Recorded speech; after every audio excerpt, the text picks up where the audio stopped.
우리가 기도에 대해서 함께 나누고 있는데, 지난주는 우리가 예수님의 겟세마네 기도에 대해서 함께 나누면서 기도가 무엇인지를 보았습니다. 기도는 내가 원하는 바를 이루기 위해서 하나님의 보좌를 흔들어서 내가 원하는 것을 성취해내는 것이 아니라, 기도는 우리가 하나님과의 치밀한 관계 안으로 들어가는 것이고, 그래서 기도의 시간을 통해서 우리가 하나님의 뜻을 알아가고, 그래 내 뜻이 아닌 하나님의 뜻이 이루어지기를 구하는 것, 그것이 기도라는 것을 함께 나눴습니다. 그리고 오늘 한 번 더 기도에 대해서 나누려고 합니다. 기도가 과연 무엇인지. 오늘 말씀을 하나님이 내게 주시는 말씀으로 믿고 믿음으로 받으시는 시간이 될 수 있기를 바랍니다. 아멘이죠? 아멘. 아멘은 진실로 그러하다 이런 뜻을 담고 있죠. 그래서 진실로 그리 되기를 원하나이다 하는 것이 아멘이죠. 믿음의 반응이라고 할 수 있습니다. 우리 장로교는 이렇게 사실은 다들 점잖으셔서 아멘은 크게 하지 않으시는데, 속으로는 힘차게 하시죠. 그죠?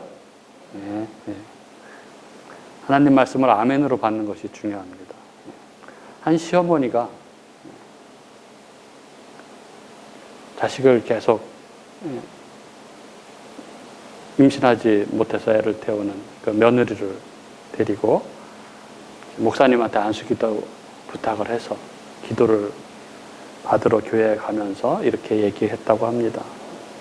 아가야, 목사님이 기도하실 때 무조건 아멘 아멘 해야 한다. 그럼 원하는 것이 이루어진다. 이렇게 얘기했다고 합니다. 그래서 이제 목사님한테 기도를 받는데, 목사님의 기도가 쭉 이어지는데 며느리가 아멘 소리를 하지 않는 거예요. 목사님 기도가 언제 끝날지 모르는데 아멘 소리가 안 나오는 거예요. 시어머니가 마음이 급해진 거죠. 그래서 다급해진 시어머니가 며느리 대신에 아멘 아멘 이렇게 했답니다. 어떻게 됐을까요? 몇 달 뒤에 시어머니가 임신을 했다는 우스갯소리죠, 그죠? 유머인데, 인터넷에서 본 유머인데. 그런데 그 유머 밑에 이런 글이 있었습니다. 간절하면 이루어진다. 죽도록 기도합시다. 우리 교우님들은 기도에 대해서 어떻게 생각하십니까? 기도가 내가 정성을 들이면, 그래서 내가 죽도록 기도하면 원하는 대로 다 이루어집니까? 오늘 본문이 이삭이 40세에 결혼했는데 이삭의 아내 리브가가 임신을 하지 못해서 이삭이 그래서 간구하고, 그래서 하나님이 응답하심으로 임신하게 되었다. 이런 내용이죠. 그럼 오늘 이 말씀이 기도하면 다 이루어진다. 그러니까 죽도록 기도해라. 이삭은 20년을 기도하지 않았냐. 그래서 하나도 아닌 둘을, 쌍둥이를 주시지 않았느냐. 이런 이야기를 하시는 것일까요? 물론 이 본문이 아브라함과 이 사라의 부림에서 이 약속의 자손 이삭이 태어나는 것처럼 리브가의 부림에서 야곱이 태어나는, 즉 하나님 백성의 탄생은 오직 하나님의 주권, 하나님의 은혜로 말미암는 것이다라는 것을 이야기하고 있는 본문이죠. 그런데 오늘 우리가 여기서 이야기하고자 하는 것은 약속의 계보를 이어야 하는 이삭에게 기도를 하게 하시는 하나님, 그리고 그 긴 시간 기도하는 이 이삭의 기도를 보면서 기도가 무엇인지, 왜 하나님은 당신 백성들에게 기도하라고 하시는지, 이래서 함께 말씀을 나누려고 합니다. 무엇일까요? 왜 하나님은 당신 백성들에게 기도하라 하시는 것일까요? 예, 약속의 자손 이삭이 40살에 결혼을 했습니다. 이삭은 하나님의 약속을 받은 자이고 하나님의 복을 받은 자입니다. 그런데 결혼하고 무려 20년 동안 자녀가 생기지 않았습니다. 이삭은 자신의 육신의 필요에 의해서가 아니라 하나님의 언약 성취를 위해서 반드시 자녀가 생겨야 하고 또 생길 것이라고 알았습니다. 그런데 하나님은 이삭에게 오랜 세월 자녀를 주지 않고 그에게 기도하게 하십니다. 그리고 성경은 이 이삭의 기도, 간구를 하나님이 들으셔서 그의 아내가 임신했다 이렇게 기록하고 있죠. 오늘 본문 이삭이 그의 아내가 임신하지 못함으로 그를 위하여 여호와께 간구하매 여호와께서 그의 간구를 들으셨으므로 그의 아내 리브가가 임신하였더니 이렇게 되고 있죠. 그럼 우리는 이렇게 질문할 수 있습니다. 만일 이삭이 기도하지 않았다면 그의 아내 리브가가 임신하지 못했을까요? 여러분은 어떻습니까? 예, 대답은 예라고 할 수 있습니다. 이 말을 잘 이해하셔야 합니다. 잘 들어보시기 바랍니다. 오늘 본문을 보시면 하나님께서 이삭의 기도를 들으셨으므로 리브가가 잉태를 했다는 것을 아주 확실하게 분명하게 적고 있습니다. 하나님은 모든 것을 홀로 계획하시고 홀로 완성하시는 전지전능하신 분이시죠. 그러나 그분은 당신 백성과 함께 일하시기를 기뻐하시는 분이십니다. 그래서 하나님은 인간을 남자와 여자로 만드신 것이죠. 예. 하나님께서 애초에 인간을 지렁이나 달팽이처럼 암수 한 몸으로 만들어서 자가생식을 해서 자가출산을 하도록 그렇게 하셨을 수도 있는 것이죠. 그런데 아담과 하와, 즉 남자와 여자를 만들어서 둘이 함께 일하게 하시고 함께 협력해서 자녀를 낳게 하신 것이죠. 왜 이렇게 했습니까? 예, 하나님의 기쁘신 뜻이 이 신랑이신 하나님과 신부인 교회가 합력하여 하나님 백성들을 탄생시키고 완성해 가신다는 것을 보여주는 것이죠. 그리고 우리들로 체험케, 삶으로 체험케 하시는 것입니다. 예, 그렇게 하나님은 모든 것을 당신이 계획하시고 당신이 완성하실 것임에도 불구하고 당신의 백성들 마음속에 소원을 두게 하시고 그 소원을 당신께 아뢰어 기도하게 하시고 그래서 그 일에 전도로 선교로 봉사로 섬김으로 참여하게 해서 함께 당신의 일을 하는 것을 기뻐하시는 것입니다. 그래서 빌립보서 2장 13절에 이 말씀이 있죠. 너희 안에서 행하시는 이는 하나님이시니 자기의 기쁘신 뜻을 위하여 너희에게 소원을 두고 행하게 하시나니. 예, 하나님은 이렇게 우리와 함께 일하시기를 기뻐하십니다. 한마디로 우리를 동역자로 부르시고 우리에게 당신의 영광을 함께 주시기를 기뻐하시는 것입니다. 그래서 하나님께서 우리에게 기도하라고 하시는 것, 즉 당신의 일에 우리의 기도를 요구하시는 것은 하나님의 일, 하나님의 영광에 동참하라는 요청인 것이죠. 그것이 하나님 나라의 완성의 원리입니다. 예, 성도의 기도는 그래서 중요한 것이죠. 그럼 기도하지 않는 하나님의 백성은 어떤 것입니까? 비협조자, 방관자인 것입니다. 하여간 하나님은 당신의 일에 당신 백성을 함께 참여하시기를 원하시며 또 그렇게 일하십니다. 구약의 이와 관련해서 아주 중요한 말씀이 있는데 한번 보도록 하겠습니다. 예, 여러분 성경 펴놓고 계시죠? 예, 에스겔서 36장 33절부터 37절. 저는 이 부분이 신학교 가기 전에 굉장히 궁금했던 부분이에요. 에스겔서 36장 33절부터 37절 보면은 제가 한번 읽겠습니다. 주 여호와께서 이같이 말씀하셨느니라. 내가 너희를 모든 죄악에서 정결하게 하는 날에 성읍들에 사람이 거주하게 하며 황폐한 것이 건축되게 할 것인즉 전에는 지나가는 자의 눈이 황폐하게 보이던 그 황폐한 땅이 장차 경작이 될지라. 사람이 이르기를 이 땅이 황폐하더니 이제는 에덴 동산같이 되었고 황량하고 적막하고 무너진 성읍들의 성벽과 주민이 있다 하리니 너희 사방에 남은 이방 사람이 나 여호와가 무너진 곳을 건축하며 황폐한 자리에 심은 줄을 알리라. 나 여호와가 말하였으니 이루리라. 주 여호와께서 이같이 말씀하셨느니라. 그래도 이스라엘 족속이 이같이 자기에게 이루어 주기를 내게 구하여야 할지라. 여기 잘 보십시오.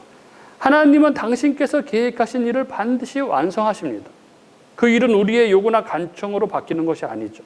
36절에 보시면은 나 여호와가 말하였으니 이루리라 이렇게 말씀하십니다. 그런데 37절에 보시면 하나님께서 당신의 일을 하시는 수단으로 당신 백성들의 기도를 사용하신다고 하시는 것입니다.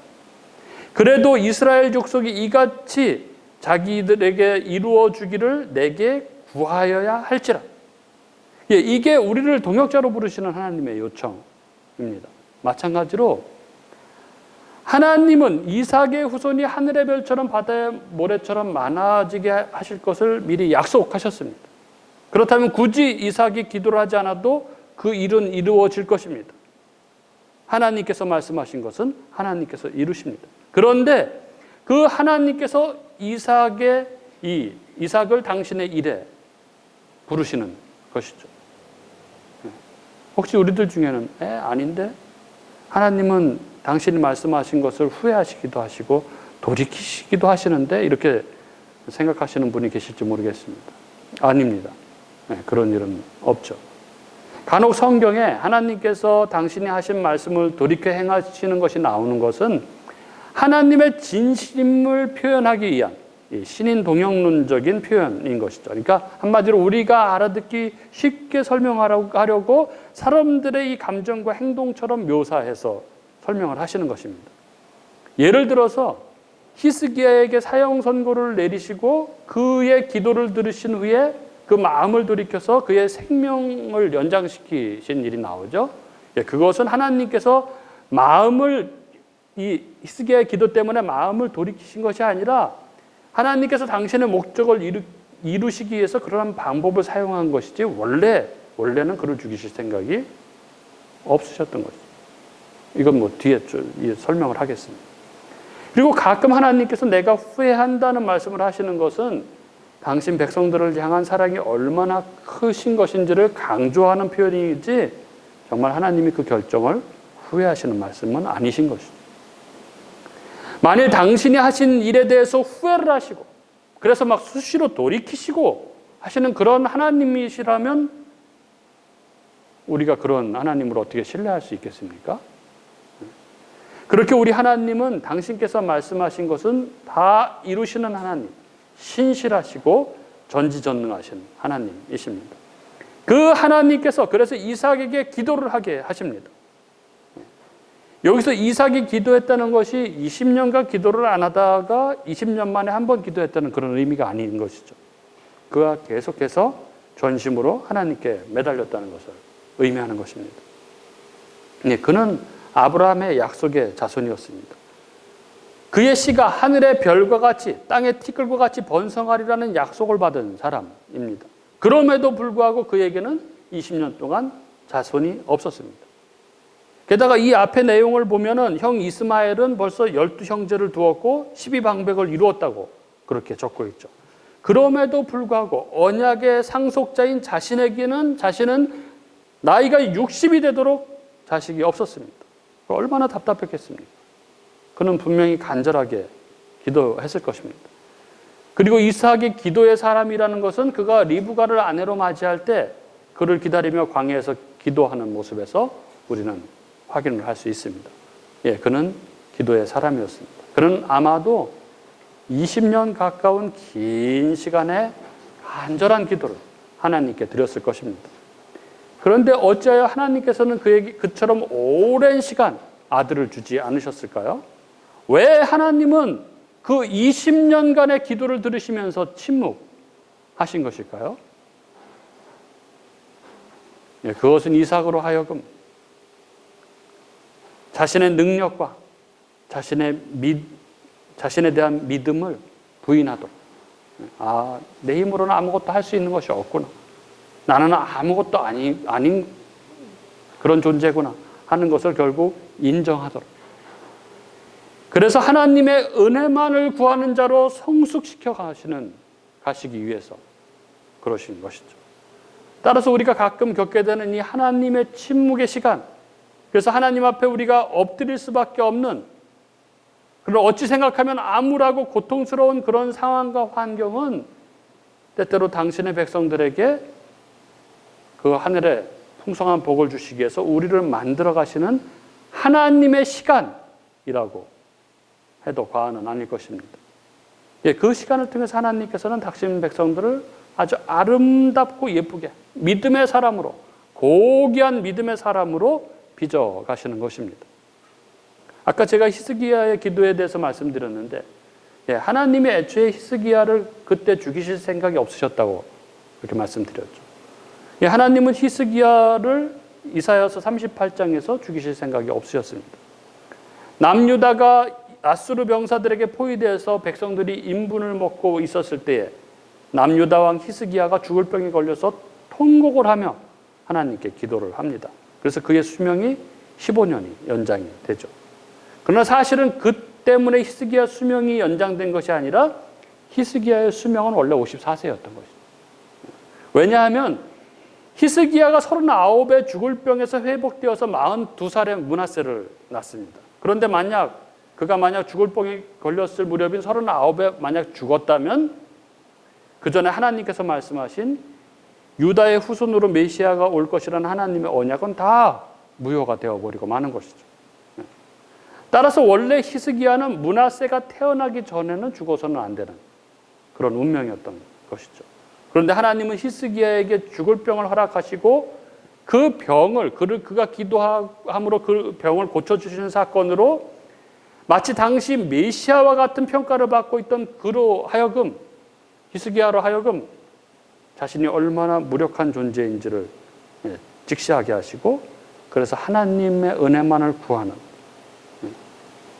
그런 자로 성숙시켜 가시기 위해서 그렇게 행하셨던 것입니다. 그런데 그 일로 말미암아 자신의 무력함과 무능함을 고백하며 하나님의 은혜를 찬양했던 히스기야가 또다시 금세 교만해집니다.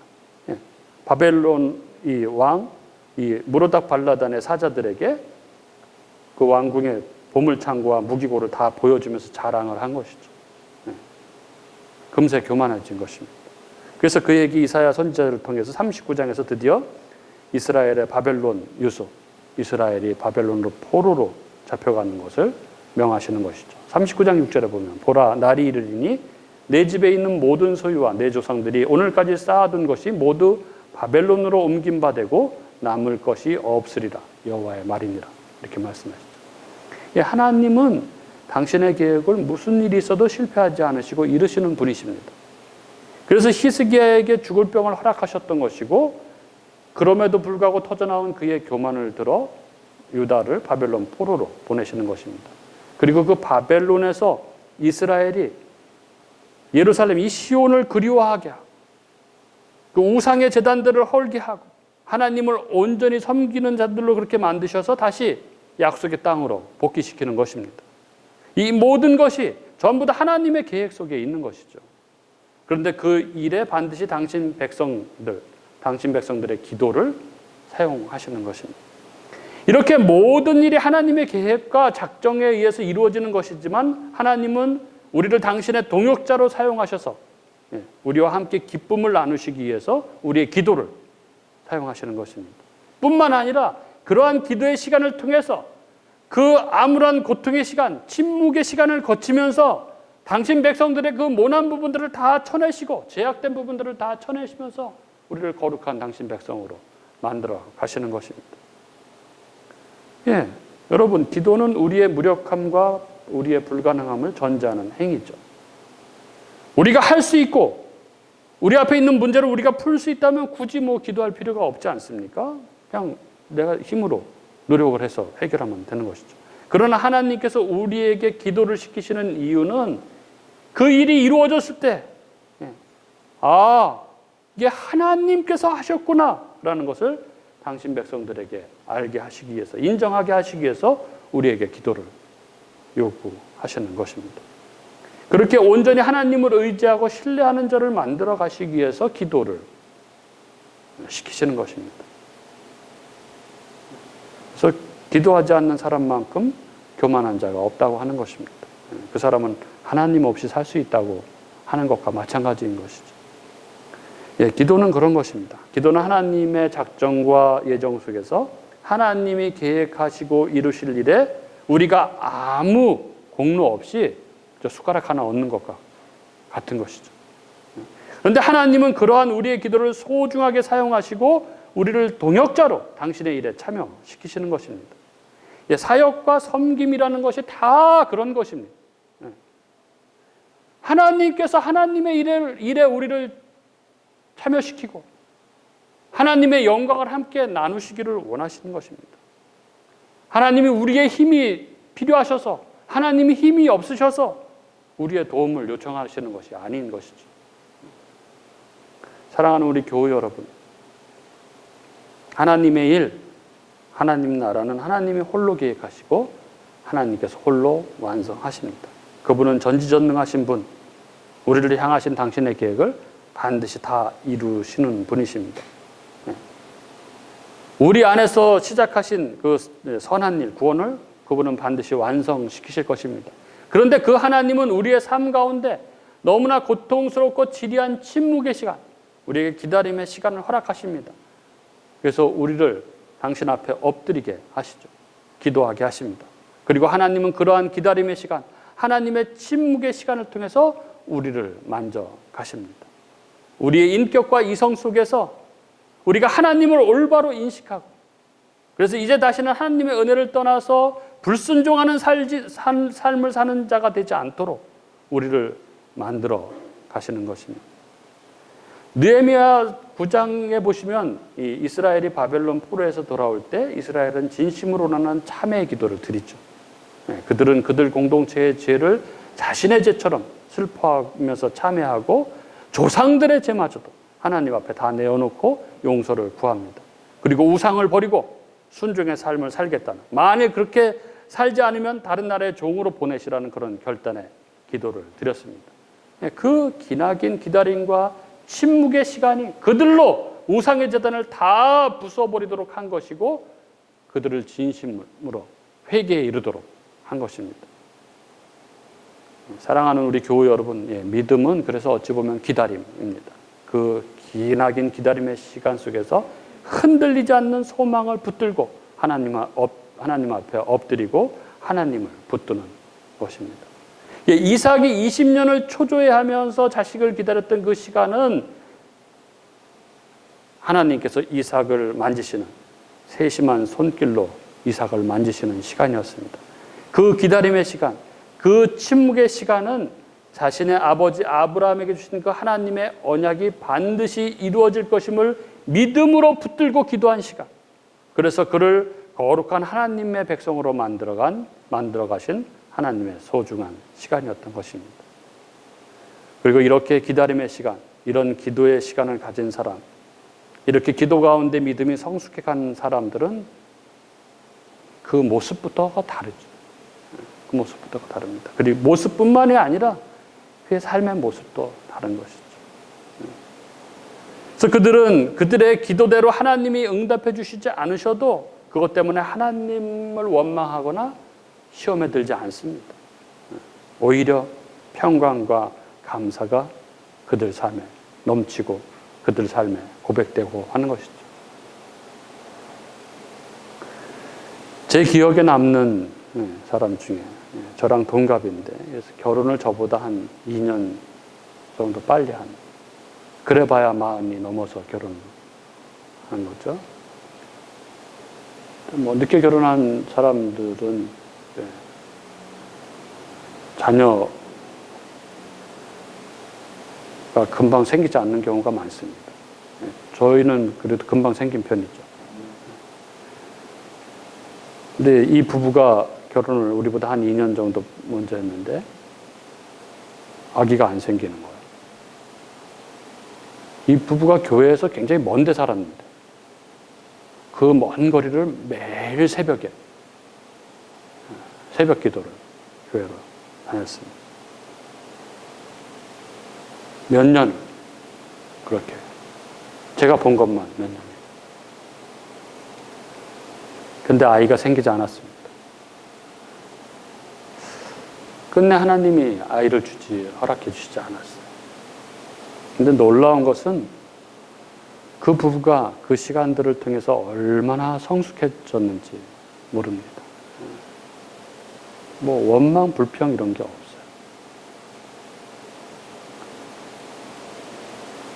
늘 평강 가운데 있고 감사와 기쁨이 넘칩니다. 참 그걸 보면서 많은 것을 느꼈는데 하나님은 그렇게 당신 백성을 성숙시켜 가시는 것 같습니다. 그게 기도인 것이죠. 하나님의 우리를 참여시키는 방법, 그게 기도고, 우리를 당신의 거룩한 백성으로 고결한 믿음의 사람으로 만들어 가시는 시간이 바로 기도입니다. 사랑하는 우리 교우 여러분, 우리가 여러 문제로 하나님 앞에 간절히 기도하지만 기도가 무엇인지 다시 한번 우리 마음속에 깊이 새기는 그런 시간이 될 수 있기를 바랍니다. 그래서 그 하나님의 영광된 일에 참여시키시는 그 하나님을 찬양하며 그 하나님 앞에 엎드린 기도의 시간을 통해서 우리의 못난 부분들이 다 제거되어지고, 그래서 하나님 앞에 거룩한 모습으로 서는 날을 바라보며 기쁨과 평강이 넘치는 그런 시간을 사시는 저와 여러분이 될 수 있기를 주님의 이름으로 축복합니다.